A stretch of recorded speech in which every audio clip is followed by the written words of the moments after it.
നമസ്കാരം. ലോക്സഭാ തെരഞ്ഞെടുപ്പിൽ വലിയ തിരിച്ചടിയാണ് CPM-ന് ഇടതുപക്ഷത്തിന് സംസ്ഥാനത്തുണ്ടായത്. ഇതുമായി ബന്ധപ്പെട്ട നിരവധി വിമർശനങ്ങൾ, നിരവധി വ്യാഖ്യാനങ്ങൾ, തെരഞ്ഞെടുപ്പ് തോൽവിയിലുള്ള കാരണങ്ങളൊക്കെ കൂലങ്കഷമായി ചർച്ച ചെയ്യുകയാണ് LDF-ഉം CPM-ഉം മറ്റും. ഇതിനിടയിലാണ് CPI-യുടെ അതിരൂക്ഷ വിമർശനങ്ങൾ കടന്നുവരുന്നത്.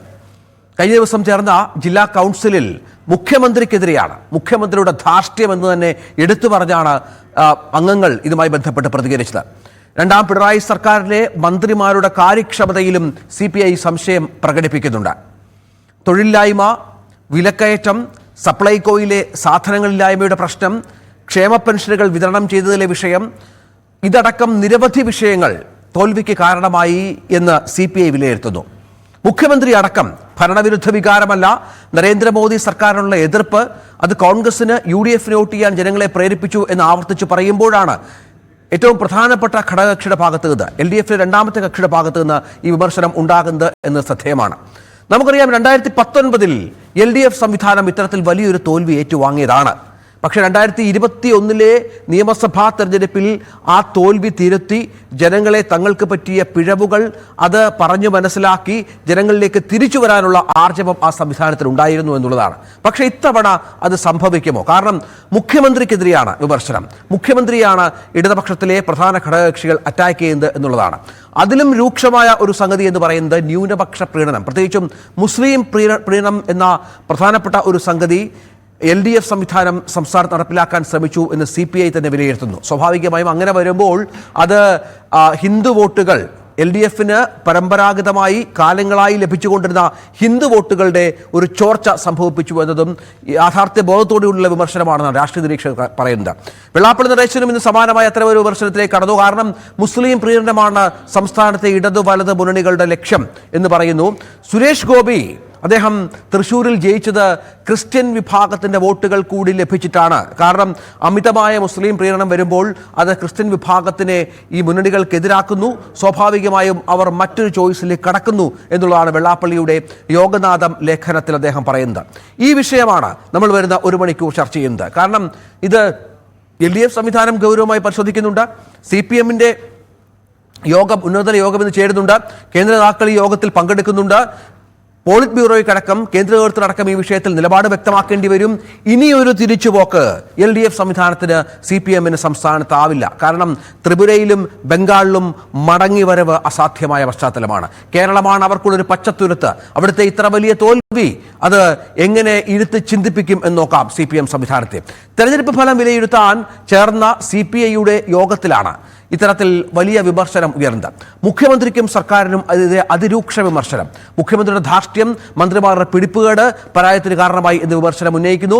അതിരുവിട്ട ന്യൂനപക്ഷ പ്രീണനവും തിരിച്ചടിയായി എന്ന് പറയുന്നു. കേരള സദസ്സിലെ ദൂർത്തും ക്ഷേമ പെൻഷൻ മുടങ്ങിയതും അതിൽ പ്രധാന കാര്യമെന്ന് പറയുന്നത് ഈ പൗരത്വ നിയമവുമായി ബന്ധപ്പെട്ട് വിളിച്ച വിവിധ സദസ്സുകൾ അത് മതസദസ്സുകളായി മാറി എന്ന അതിരൂക്ഷമായ വിമർശനവും വന്നു എന്നാണ് മനസ്സിലാകുന്നത്.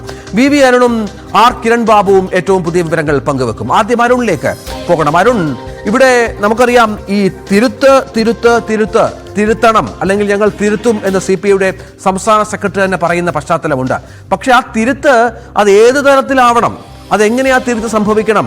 അതായത് മോൾ തട്ടിൽ നിന്ന് തന്നെ, മുഖ്യമന്ത്രിയിൽ നിന്ന് തന്നെ ആ തിരുത്ത് തുടങ്ങണം എന്ന ആവശ്യമാണല്ലോ CPI ഉന്നയിക്കുന്നത്. ജില്ലാ കൗൺസിൽ അംഗങ്ങൾ പ്രധാനമായും പറഞ്ഞു വെക്കുന്നത് ഒരുപക്ഷെ സംസ്ഥാന തല യോഗത്തിലും ആ അഭിപ്രായം ഉയർന്നു വന്നേക്കാം. മുഖ്യമന്ത്രി തിരുത്താൻ തയ്യാറാകുമോ, അദ്ദേഹം സ്ഥാനം മാറാൻ തയ്യാറാകുമോ എന്ന ചോദ്യം കേരളീയ സമൂഹത്തിൽ ഉയർത്തുന്ന പ്രധാനപ്പെട്ട വിമർശനങ്ങളല്ലേ CPI മുന്നോട്ട് വെച്ചിരിക്കുന്നത്?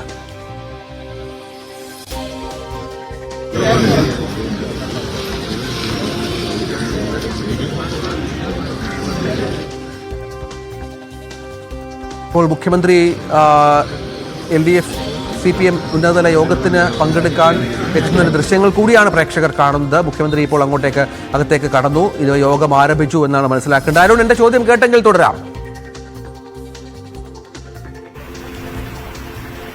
രഞ്ജിത്ത്, മുഖ്യമന്ത്രിക്കെതിരെ തുടർച്ചയായ വിമർശനങ്ങൾ CPI-യുടെ നേതൃത്വങ്ങളിൽ ഉണ്ടാകുന്നു. CPI-യുടെ കഴിഞ്ഞ ആഴ്ച ചേർന്ന ജില്ലാ എക്സിക്യൂട്ടീവിൽ മുഖ്യമന്ത്രി മാറണം, മുഖ്യമന്ത്രി മാറിയാൽ മാത്രമേ സർക്കാർ രക്ഷപ്പെടൂ എന്ന തരത്തിലുള്ള അഭിപ്രായം ഉയർന്നു. ഇന്നലെ ജില്ലാ കൌൺസിലും സമാനമായ അഭിപ്രായ പ്രകടനങ്ങളാണ് ഉയർന്നത്. മുഖ്യമന്ത്രിയുടെ മകൾക്കെതിരായ ആരോപണങ്ങളും തെരഞ്ഞെടുപ്പ് തോൽവിക്ക് വലിയ തിരിച്ചടി കാരണമായ എന്ന വിമർശനം CPI ഉന്നയിക്കുന്നു. സർക്കാരിനെതിരെ പൊതുവിൽ വലിയ വിമർശനമാണ് ഉയരുന്നത്. സർക്കാർ വളരെ മോശം പ്രവർത്തനമാണ് നടത്തുന്നത്. കഴിഞ്ഞ സർക്കാരുമായി താരതമ്യം ചെയ്യുമ്പോൾ മന്ത്രിമാരൊന്നും പ്രതീക്ഷയ്ക്കൊത്ത് ഉയരുന്നില്ല. ജനങ്ങൾ അതെല്ലാം വിലയിരുത്തിയാണ് വോട്ട് ചെയ്തത്. അതാണ് ഭരണവിരുദ്ധ വികാരം വലിയ രീതിയിലുണ്ട് എന്ന് CPIയുടെ ജില്ലാ നേതൃയോഗങ്ങളിൽ അഭിപ്രായം ഉയരുന്നത്. സംസ്ഥാന എക്സിക്യൂട്ടീവിലും സമാനമായ വിമർശനം ഉയർന്നിരുന്നു. ഏതായാലും CPMന്റെ നേതൃയോഗങ്ങൾ പോലും ജില്ലാ തലങ്ങളിലും അതുപോലെ പാർലമെന്റ് മണ്ഡലം കമ്മിറ്റി യോഗങ്ങളിലുമൊക്കെ സമാനമായ അഭിപ്രായം ഉയരുന്നു. ഭരണവിരുദ്ധ വികാരമുണ്ട് എന്ന് തന്നെ അഭിപ്രായം ഉയരുന്നു. CPIയുടെ ജില്ലാ കൌൺസിൽ യോഗത്തിൽ വലിയ വിമർശനമാണ് ഇടതുമുണ്ട നയങ്ങൾക്കെതിരെ ഉയർന്നത്. തെരഞ്ഞെടുപ്പ് തന്ത്രങ്ങൾ ആകെ പാളിയെന്ന് CPI കുറ്റപ്പെടുത്തുന്നു.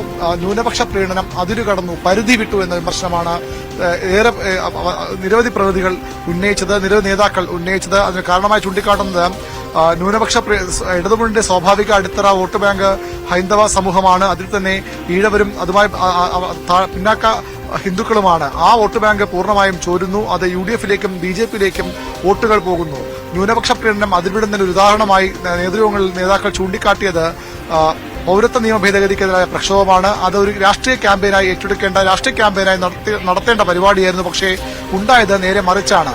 പൌരത്വ നിയമ ഭേദഗതിക്കെതിരായ പ്രക്ഷോഭങ്ങൾ, റാലികൾ എല്ലാം മതനേതാക്കളുടെ സാന്നിധ്യം കൊണ്ട് നിറഞ്ഞു. മുഖ്യമന്ത്രി സംസാരിച്ചു കഴിഞ്ഞാൽ മതനേതാക്കളാകും, മതപണ്ഡിതന്മാരും മറ്റുമാണ് സംസാരിക്കുന്നത്. അതുകൊണ്ട് തന്നെ അത് രാഷ്ട്രീയ ക്യാമ്പയിനായി ഏറ്റെടുക്കാൻ കഴിഞ്ഞില്ല. അവിടുത്തെ തിരിച്ചടി ഉണ്ടാക്കിയെന്ന വിമർശനമാണ് പൊതുവിൽ CPIയുടെ നേതൃയോഗങ്ങൾ ഉയരുന്നത്. ഏതായാലും CPM നേതൃയോഗങ്ങൾ, സംസ്ഥാന നേതൃയോഗങ്ങൾ അല്പസമയത്തിനകം ആരംഭിക്കും. മുഖ്യമന്ത്രിയുടെ എത്തിച്ചേർന്നിട്ടുണ്ട്. CPMന്റെ ജനറൽ സെക്രട്ടറി സീതാറാം യെച്ചൂരിയും പൊളിറ്റ് ബ്യൂറോ അംഗം പ്രകാശ് കാരാട്ടടക്കമുള്ളവർ ഇവിടേക്ക് അല്പസമയത്തിനകം പ്രകാശ് കാരാട്ട് നേതൃത്വത്തിന് എത്തിക്കഴിഞ്ഞു. സീതാറാം യെച്ചൂരിയും വൈകാതെ എത്തിച്ചേരും. കേന്ദ്ര നേതാക്കൾ കൂടി പങ്കെടുത്തുകൊണ്ടാണ് ഈ 5 ദിവസം നീണ്ടു നിൽക്കുന്ന നേതൃയോഗങ്ങൾ. ഇന്ന് നാളെയും സംസ്ഥാന സെക്രട്ടേറിയറ്റും അടുത്ത 3 ദിവസങ്ങൾ സംസ്ഥാന സമിതിയും യോഗം ചേരുന്നത്. ആ യോഗങ്ങളിലും തെരഞ്ഞെടുപ്പ് പരാജയം വിലയിരുത്തും. ഭരണവിരുദ്ധ വികാരമുണ്ട് എന്ന പൊതു വിലയിരുത്തൽ CPM അതേപടി ഏറ്റെടുക്കുമോ? 2019 അതാണ് പ്രധാനം. അരുൺ, ഇവിടെ മുഖ്യമന്ത്രിക്കെതിരെയാണ്, മുഖ്യമന്ത്രിയുടെ ധാർഷ്ട്യം എന്ന വിഷയം വലിയ തോതിൽ തെരഞ്ഞെടുപ്പിലുടനീളം ചർച്ച ചെയ്യപ്പെട്ട ഒന്നാണ്. മുഖ്യമന്ത്രി ധാർഷ്ട്യത്തോടെ പെരുമാറുന്നത്, ദലിത് ഗൺമാൻ അടക്കം യൂത്ത് പ്രവർത്തകരെ അടക്കം മർദ്ദിക്കുന്ന പശ്ചാത്തലമുണ്ടായി. ഭരണവിരുദ്ധ വികാരം എന്ന തരത്തിൽ ഇതിനെ എത്തിക്കാനുള്ള ശ്രമങ്ങൾ അത്തരത്തിൽ സംഭവിച്ചു എന്ന് പറയുന്നു. അങ്ങനെ ഒരുപാട് കാര്യങ്ങൾ മുഖ്യമന്ത്രിയുടെ കുടുംബാംഗങ്ങൾക്കെതിരെ ഉയർന്ന ആരോപണങ്ങളടക്കം ജനം ചർച്ച ചെയ്തു. അപ്പോൾ പാർട്ടി മുന്നോട്ട് വെച്ച പലവിധ വിഷയങ്ങളും CPMഉം CPIയും അടക്കം തെരഞ്ഞെടുപ്പ് യോഗങ്ങളിൽ മുന്നോട്ട് വെച്ച പലവിധ വിഷയങ്ങളിലും ജനങ്ങൾ ശ്രദ്ധ ഊന്നിയില്ല. അവർക്ക് ശ്രദ്ധ അവരെത്തിച്ചത് ഇത്തരം വിഷയങ്ങളിലാണ്. ഈ ജനപ്രിയ പദ്ധതികൾ നടപ്പിലാക്കിയതൊക്കെ പാഴായ സാഹചര്യമുണ്ടായിരുന്നു. അങ്ങനെ ഒരുപാട് കാര്യങ്ങളിൽ ഈ വിമർശനം CPIയുടെ ഭാഗത്തുണ്ടാകുമ്പോൾ അത് എങ്ങനെ അതിനെ പരിഹരിക്കാൻ സാധിക്കുമെന്നുള്ളതല്ലേ പ്രധാനപ്പെട്ട കാര്യം. ഏത് തരത്തിൽ അതിനെ തിരുത്താൻ സാധിക്കും? തിരുത്ത് എന്ന് പറയുന്നതിനപ്പുറം അത് എങ്ങനെ തുടങ്ങും എന്നുള്ളത് അത് ആലോചിക്കേണ്ടി വരില്ലേ CPIയും മറ്റും വിമർശനങ്ങളുടെ പശ്ചാത്തലത്തിൽ? തീർച്ചയായും തൊട്ടതെല്ലാം പാളിയ സർക്കാരും മുന്നണിയും, അതാണ് പൊതുവിൽ ഉയരുന്ന വിമർശനം. നവകേരള സദസ്സ് തെരഞ്ഞെടുപ്പിന്റെ മുന്നൊരുക്കമായ തെരഞ്ഞെടുപ്പിന്റെ തയ്യാറെടുപ്പിന്റെ ഭാഗമായി മുന്നണി നേതൃത്വം നൽകി സർക്കാർ നടപ്പാക്കിയ ഒരു വലിയ പദ്ധതിയായിരുന്നു. പക്ഷേ അത് അമ്പേ പാളി എന്ന വിമർശനം ഇപ്പോൾ നേതൃത്വങ്ങൾ ഉയർന്നു വരുന്നുണ്ട്. നവകേരള സദസ്സ് ധൂർത്തെന്ന വിലയിരുത്തൽ ആദ്യഘട്ടം മുതൽ വിമർശനം പ്രതിപക്ഷം ഉന്നയിച്ചതാണ്. ഇപ്പോൾ CPI ഉൾപ്പെടെയുള്ള പ്രധാനപ്പെട്ട ഘടകകക്ഷികളുടെ നേതൃത്വങ്ങളിൽ പോലും നവകേരള സദസ്സ് ധൂർത്തായി മാറി. പണപ്പിരിവിന് വേണ്ടി മാത്രം ഉദ്യോഗസ്ഥരെ ഉപയോഗിച്ച് വലിയ രീതിയിൽ പണം പിരിച്ചു. അതിനുമായി ബന്ധപ്പെട്ട വിവാദങ്ങൾ മുന്നണിയുടെ പ്രതിച്ഛായത്തിനെ ബാധിച്ചു തുടങ്ങിയ വിമർശനങ്ങൾ ഉയർന്നു വരുന്നുണ്ട്. അതുകൊണ്ട് തന്നെ തൊട്ടതെല്ലാം പിഴച്ച സാഹചര്യത്തിൽ എങ്ങനെയാണ് തിരുത്തൽ? എന്താണ് തിരുത്തൽ? ഏതെങ്കിലും തരത്തിലുള്ള മന്ത്രിമാരെ 1-2 പേരെ മാറ്റിക്കൊണ്ടുള്ള ചെറിയ തിരുത്തലിലേക്ക് പോയാൽ മതിയോ, അല്ലെങ്കിൽ സമൂലമായ ഒരു മാറ്റം വേണമോ എന്ന കാര്യങ്ങളൊക്കെയാകും പ്രധാനമായും ചർച്ച ചെയ്യുക. നേതാക്കൾ ഓരോരുത്തരായി സംസ്ഥാന സെക്രട്ടേറിയറ്റിൽ പങ്കെടുക്കാനെത്തുന്നു. പൊളിറ്റ് ബ്യൂറോ അംഗം വിജയരാഘവൻ വരുന്നുണ്ട്. അതായത് സംസ്ഥാനത്തു നിന്നുള്ള പൊളിറ്റ് ബ്യൂറോ അംഗം അതുപോലെ തന്നെ ദേശീയ നേതാക്കളുമൊക്കെ ഇന്നത്തെ യോഗങ്ങളിൽ പങ്കെടുക്കും. വളരെ പ്രധാനപ്പെട്ട നേതൃയോഗമാണ് CPMന്റേത് ഇന്ന് ആരംഭിക്കുന്നത്. ഏതായാലും ഇത്തരം ചർച്ചകൾ മുഖ്യമന്ത്രി പറയുന്നത് പ്രധാനമന്ത്രിക്കെതിരായ, മോദിക്കെതിരായ, കേന്ദ്ര സർക്കാരിനെതിരായ ജനവികാരം അത് UDFന് അനുകൂലമായി മാറി. അതാണ് ഇത്ര വലിയൊരു പരാജയത്തിലേക്ക് പോയത്. അല്ലാതെ ഇവിടെ ആരെയും തള്ളിപ്പറഞ്ഞതും ജനങ്ങൾക്ക് സർക്കാരിനോട് ഏതെങ്കിലും തരത്തിലുള്ള എതിരഭിപ്രായം ഉള്ളത് കൊണ്ടല്ല എന്നൊരു വിലയിരുത്തൽ മുഖ്യമന്ത്രി നടത്തിയിട്ടുണ്ട്. എന്നാൽ പാർട്ടി സെക്രട്ടറി MV ഗോവിന്ദൻ അടക്കമുള്ളവർ അങ്ങനെയല്ല, വലിയ തോൽവിയാണ്, ശരിക്കും തോറ്റു.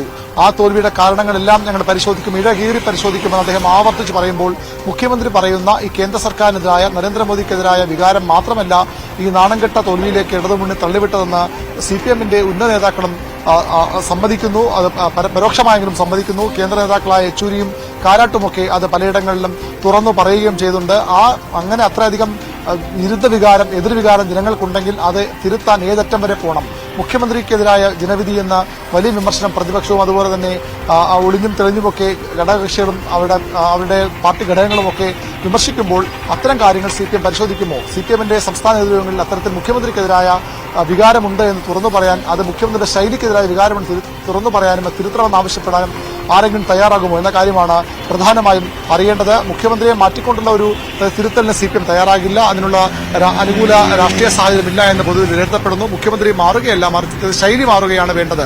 2019 വലിയ തിരിച്ചടിയേൽക്കുമ്പോഴും മുഖ്യമന്ത്രി അന്ന് പറഞ്ഞത് ഞാൻ മാറില്ല, എന്റെ ശൈലി മാറ്റില്ല, ഞാൻ ചെറുപ്പം മുതൽ ശീലിച്ചു വന്ന രീതിയാണ്. അല്ല, ഇത്തവണ മുഖ്യമന്ത്രി അത് പറഞ്ഞു, അതായത് രാജിവെക്കുന്ന പ്രശ്നമില്ല എന്ന് പറഞ്ഞു. അങ്ങനെയാണെങ്കിൽ മറ്റു സംസ്ഥാനങ്ങളിൽ തോൽവിയേറ്റ മറ്റു സംസ്ഥാനങ്ങളിൽ കർണാടകയിൽ അടക്കമുള്ള മുഖ്യമന്ത്രിമാർ മാറേണ്ടേ എന്നുള്ള ചോദ്യമാണ്. ശൈലി മാറ്റുന്ന കാര്യത്തിലും അദ്ദേഹത്തിന് ഇത്തവണയും പറയുന്നില്ല, അദ്ദേഹം അതിൽ തന്നെ ഉറച്ചു നിൽക്കുകയാണ്. പിന്നീട് നമ്മൾ ബിഷപ്പുമാരെയൊക്കെ രൂക്ഷമായ ഭാഷയിൽ വിമർശിക്കുന്ന മുഖ്യമന്ത്രിയെ നമ്മൾ കണ്ടു. അന്ന് ഈ പറഞ്ഞതുപോലെ നമുക്കറിയാം, ശബരിമല 2019 വിഷയം ശബരിമലയായിരുന്നുവെങ്കിൽ ശബരിമല വിഷയത്തിൽ പാർട്ടിക്ക് സംഭവിച്ച തെറ്റ് അത് വീടാന്തരം കയറി ജനങ്ങളെ അറിയിക്കാനും നേരിട്ട് സംസാരിക്കാനുമുള്ള നേതൃത്വം ഉണ്ടായിരുന്നു കോടിയേരി ബാലകൃഷ്ണനെ പോലെയുള്ള. പക്ഷെ അത്തരമൊരു സംവിധാനത്തിന്റെ അഭാവം ഇവിടെയുണ്ട്. അത് മാത്രമല്ല, ഈ തിരുത്തെന്ന് പറയുമ്പോൾ ഇത്തരം ശബരിമല എടുത്ത നിലപാട് മാത്രമല്ല, ഇവിടെ ഒരുപാട് കാര്യങ്ങൾ, സംസ്ഥാന സാമ്പത്തിക പ്രശ്നങ്ങൾ വലിയ വിഷയമാണ്, ധൂർത്തുമായി ബന്ധപ്പെട്ട കാര്യങ്ങളുണ്ട്. അതൊക്കെ പരിഹരിച്ച് ജനങ്ങളെ എന്ത് മനസ്സിലാക്കാൻ സാധിക്കുമെന്നാണ് ഈ ഘട്ടത്തിൽ കരുതുന്നത്? അതെങ്ങനെ ജനങ്ങളിലേക്ക് എത്തിക്കാൻ സാധിക്കുമെന്നാണ് കരുതുന്നത്?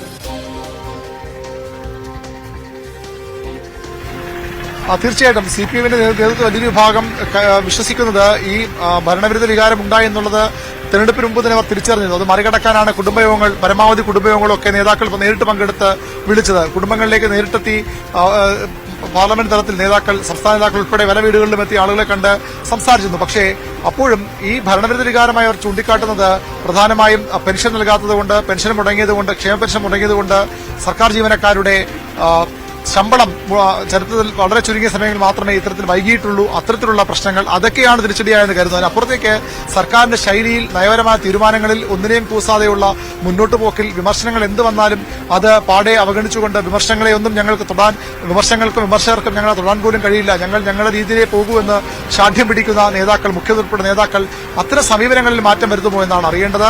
ഏതായാലും ഭരണവിരുദ്ധ വികാരമുണ്ടെന്ന് ഒരുപക്ഷെ ഈ നേതൃത്വം സമ്മതിച്ചേക്കും. പക്ഷേ അതിന് അടിസ്ഥാന കാരണങ്ങൾ എന്താണ്? നമുക്കറിയാം, കഴിഞ്ഞ നിയമസഭാ തെരഞ്ഞെടുപ്പിൽ ചരിത്രത്തിലാദ്യമായ ഒരു മുന്നണി ഭരണത്തിലേക്ക് തിരിച്ചു വരുമ്പോൾ അതിന്റെ എല്ലാ ക്രെഡിറ്റും CPM മാത്രമല്ല CPI പോലും ഒരുപക്ഷെ നൽകിയത് മുഖ്യമന്ത്രി പിണറായി വിജയനാണ്. ഞങ്ങളുടെ ക്യാപ്റ്റൻ എന്ന് പറഞ്ഞുകൊണ്ട് മുഖ്യമന്ത്രി ആ രീതിയിൽ ഘടകകക്ഷി ഉൾപ്പെടെയുള്ളവർ ആ രീതിയിൽ പ്രശംസിച്ചിരുന്നു. അപ്പോൾ ഇത്ര വലിയ പരാജയം ഏറ്റുവാങ്ങുമ്പോഴും നമുക്കറിയാം, ഏകപക്ഷീയ ഏറ്റവും ശക്തമായി തന്നെ മുന്നണിക്ക് ഈ തെരഞ്ഞെടുപ്പിൽ നേതൃത്വം നൽകിയത്, മുന്നണിയുടെ എല്ലാ പ്രചരണങ്ങൾക്കും ചുക്കാൻ പിടിച്ചത് അവരുടെ സ്റ്റാർ ക്യാമ്പയിനർ പിണറായി വിജയൻ തന്നെയായിരുന്നു, മുഖ്യമന്ത്രി തന്നെയായിരുന്നു. അങ്ങനെ ഒരു പരാജയം വരുമ്പോൾ കൂടി അദ്ദേഹം അതിന്റെ ഉത്തരവാദിത്തം ഏറ്റെടുക്കണ്ടേ? അദ്ദേഹത്തിന് മേൽ ആ ഉത്തരവാദിത്തം എത്തില്ലേ എന്ന ചോദ്യമാണ് ഉയർന്നു വരുന്നത്. അവിടെ CPMന്റെ വളരെ പ്രധാനപ്പെട്ട നിർണായകമായ ഒരു യോഗം അവിടെ ചേരാനായിട്ട് ഒരുങ്ങുകയാണ്. അതായത് മുഖ്യമന്ത്രി അടക്കമായ യോഗത്തിൽ പങ്കെടുക്കുന്നുണ്ട്. CPMന്റെ കേന്ദ്ര നേതാക്കളും ആ യോഗത്തിന്റെ ഭാഗമായി എത്തുന്നുണ്ട്. ഒരു വിലയിരുത്തൽ, സ്വയം വിമർശനാത്മകമായ ഒരു വിലയിരുത്തൽ CPMന്റെ ഭാഗത്തുനിന്നുണ്ടാകുമോ എന്നുള്ളതാണ് കാത്തിരുന്ന് കാണേണ്ടത്. നമുക്ക്